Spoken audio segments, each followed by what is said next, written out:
Friend, तुमचं सर्वांचं आपल्या केमिस्ट्री स्टडीमध्ये स्वागत आहे. आपण न्यूक्लिअर केमिस्ट्री हे चॅप्टर बघतोय. तुम्हाला MSc ला फिजिकल केमिस्ट्रीमध्ये फर्स्ट सेमिस्टरला, बरोबर की नाही? आता आपण मागच्या टॉपिकमध्ये बघितलं की नेमकं ॲनालिसिस बघतो, डायल्युशन ॲनालिसिस वगैरे, प्रॉमट गॅमा आणि न्यूट्रॉन ॲक्टिवेशन बघितलं, ॲक्टिवेशन ॲनालिसिस बघितलं, डायल्युशन मेथड बघितला. ठीक आहे. आता बघा मेन इम्पॉर्टंट टॉपिकला स्टार्ट करतो आहे. हे पण याच्यावरती पण कुठलं पण 4 मार्क्सला तुम्हाला थेरी क्वेश्चन विचारला जातो की interaction of the radiation of matter.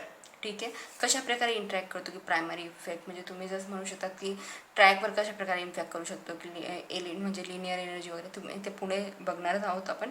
ठीक आहे. पण तुम्हाला रेडिएशन केमिस्ट्री म्हणजे काय, की रेडिएशनचं तर म्हणजे कशावर हे होतं आहे ते तर तुम्हाला करायचंच आहे. पण नेमकं रेडिएशन म्हणजे काय? रेडिएशन म्हणजे अशी chemistry deals with the physical, chemical and biochemical transformation in matter about the, म्हणजे तुम्ही जस्ट म्हणू शकतात की absorption of the nuclear radiation. तुम्ही न्यूक्लिअर म्हणजे रेडिएशनचा टॉपिक बघतात, म्हणजे तुम्हाला ह्या सगळ्या जे पण मॅटरमध्ये जे पण ट्रान्सफॉर्मेशन होतं आहे ते ह्या याच्यामध्ये स्टडी करतो आहे आपण, बरोबर की नाही? आता बघा हा म्हणजे इलेक्ट्रोमॅग्नेटिक एनर्जी तुम्ही म्हणू शकता की गॅमा रेज, अल्फा रेज वगैरे जे पण आहेत, जे चार्ज पार्टिकल आहेत, म्हणजे इलेक्ट्रॉन आणि प्रोटॉन वगैरे जे पण असतील, न्यूट्रॉन वगैरे, डेट्रॉन वगैरे, जे अल्फा पार्टिकल असतील ते कशाप्रकारे ॲक्सिलेट होतात, की कशाप्रकारे त्यांचं फ्रॅगमेंट होतं की फ्री रॅडिकलमध्ये वगैरे, कशाप्रकारे ते ट्रान्सफॉर्म कशाप्रमाणे करतात की रेडिएशन कशा, आणि ते त्यांचा कशावर डिपेंड असतात, ते सगळं तुम्ही याच्यात स्टडी करणार आहे.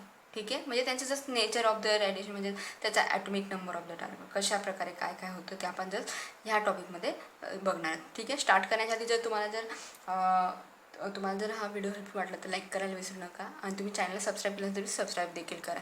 चला आता आपण स्टार्ट करूया. आता बघा interaction of the radiation of matter. आता तुम्हाला तुम्ही इथे इंट्रॅक्शन ऑफ द रेडिएशनचा कसा मॅटर इफेक्ट होतो. आता तुम्ही primary effect due to the charge particle. आता चार्ज पार्टिकलवरती तुमचा कसा इफेक्ट होतो ते बघणार आहोत. ठीक आहे. प्रायमरी इफेक्ट, प्रायमरी म्हणजे जस्ट स्टार्टिंग तुम्ही जस्ट, आता बघा याच्यामध्ये तुम्ही एनर्जी, तुमची जी पण एनर्जी असेल, जी पण म्हणजे लो असो किंवा मिडियम एनर्जी, तुम्ही याच्यामध्ये इंटरॅक्ट म्हणजे त्या मॅटरवरती कशा प्रकारे त्याचा इफेक्ट होतो आहे ते बघणार. ठीक आहे. आता मग ओव्हरऑलमध्ये तुम्ही रिॲक्शन बघणार आहेत. आता बघा त्याची एक्सायटेशन स्टेट आणि आयोनायझेशन स्टेट. तुम्हाला सगळ्यांना माहिती आहे एक्सायटेशनमध्ये जस्ट तुम्हाला म्हणजे त्याच्यामध्ये इलेक्ट्रॉन तुम्ही जस्ट हे करणार आहे. ठीक आहे.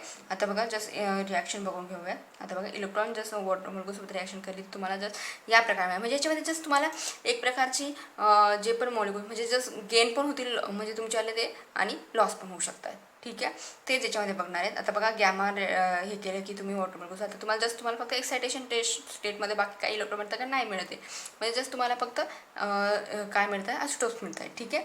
असं म्हणू शकतात. आणि किंवा इलेक्ट्रॉन पुन्हा तुम्ही जसे नंबर ऑफ इलेक्ट्रॉन वाढवणार तशी इथं इलेक्ट्रॉनची संख्या वाढत जाईल. ठीक आहे. आता बघा जसं गॅमा तुम्ही वन टाईम यूज केला तेव्हा काही नव्हतं, आणि सेकंड टाईम यूज केला तेव्हा म्हणजे जस्ट तुम्ही फक्त वाढवण्याचं, जसं आयनायझेशन पॉवरमध्ये कशी होते आणि एक्सायटेशनमध्ये कसे होते ते बघता. ठीक आहे. आता फ्री रॅडिकल म्हणजे तुम्ही वॉटर मॉलिक्यूल्स, तुम्हाला सगळ्यांना माहिती फ्री रॅडिकल जसं एच रॅडिकल, OH रॅडिकल, अशा प्रकारचे तुम्ही. ठीक आहे. म्हणजे याच्यामध्ये फक्त मीडियमचा यूज केला गेलेला आहे. ठीक आहे. आता बघा इलेक्ट्रॉन जसं तुम्हाला दाखवलं आहे. ठीक आहे. After the primary event is the initial electron with the reduce the energy continue the move through the matter repeating one or other process along until the sufficient energy. किती एनर्जीमध्ये काय होते बघा. ठीक आहे. आता बघा रेडिएशन हे तुम्हाला फोर्थ मार्क्सचा कंपल्सरी हा क्वेश्चन विचारला. तुम्ही जस्ट तो फक्त घेतला की प्रायमरी इव्हेंट वगैरे म्हणजे काय तुम्हाला माहिती पाहिजे म्हणून. ठीक आहे. आता बघा radiation track, spurs and delta rays. तुम्हाला याच्यावरनंच लक्षात येतं की याच्यामध्ये काय दिलं असेल. ठीक आहे. एक तर ट्रॅक दिलेला असेल, काहीतरी एखादा पाथ दिलेला असेल, आणि त्याच्यावरती स्पर्स म्हणजे काय, तुम्ही जस्ट ॲक्सेलरेटेड ग्रोथ केलं म्हणजे स्टिम्युलेटेड वगैरे तुम्ही असं म्हणू शकता. म्हणजे याची एनर्जी कशी असेल, मोर दॅन माझी हाय एनर्जी असणार आहे. स्पर्स म्हणजे काय तेच ना, 100 EV इलेक्ट्रॉन व्होल्ट, म्हणजे एवढ्या प्रमाणात त्याची एनर्जी असणार आहे. जस्ट तुम्ही फक्त थेरी तुम्हाला लक्षात नाही राहणार, मला माहिती आहे. फक्त तुम्ही जसं काहीतरी असं मी जेवढं सांगते तेवढं लक्षात ठेवा. बघा आता बघा tracks produce in the primary event. आता तुमचा प्रायमरी इव्हेंट काय घेणार, तुम्ही ट्रॅक्स घेणार आहे. ठीक आहे. ट्रॅक्स म्हणजे तुम्ही एक प्रकारचं म्हणू शकता की एखादा पाथ म्हणजे किंवा एखादा जस्ट तुमच्या आपल्या भाषेमध्ये म्हणू शकतो आपण रोड म्हणू शकतो. ठीक आहे. आता त्या रोडवरती बघा मी तुम्हाला डायग्राम पण काढून म्हणजे याच्यावर लक्षात येईल तुम्हाला. बघा हा प्रायमरी ट्रॅक आहे सपोर्ट. ठीक आहे. हा जस्ट तुमचा पाथ आहे, आणि त्याच्यावरती पर्स म्हणजे तुम्ही जस्ट ॲक्सेलरेटेड जे पण काय होणार आहे. आता बघा आपण जस्ट नॉर्मल एक्झाम्पल घेऊ शकतो.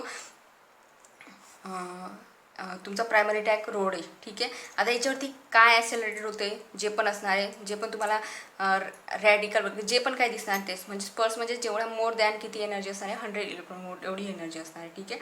म्हणजे ॲक्सेलरेटेड होणार आहे, ठीक आहे. आता जस्ट आपण याच्यानुसार थेरी बघून घेऊया.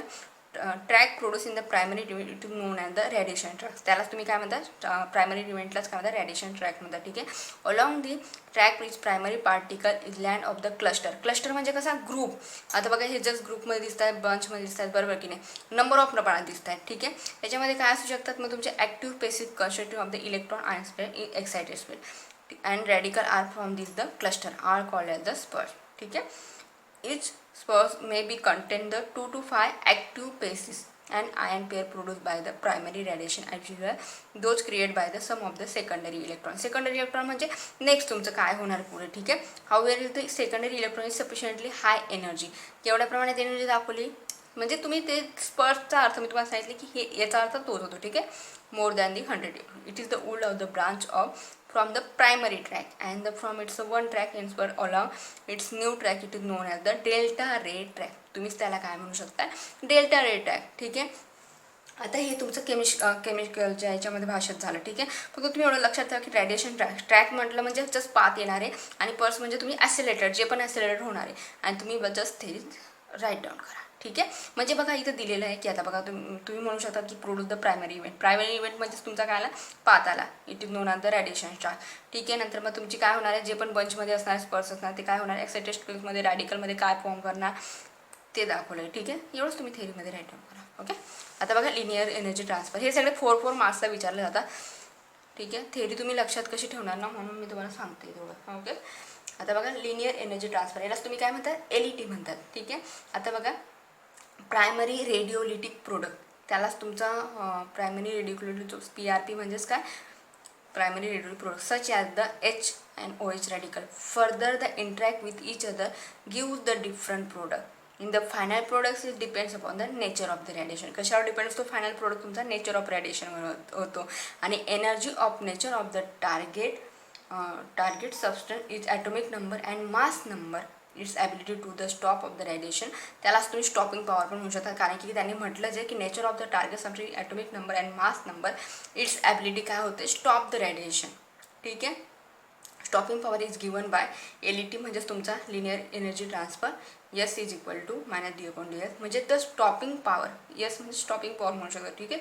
मग इथे S दिलेला आहे तुम्हाला इथं. The rate of energy loss per काय सांगितली, the rate of energy loss per unit of matter unit length of matter. This is known as the linear energy transfer of the substance for the given radiation. एवढंच आहे.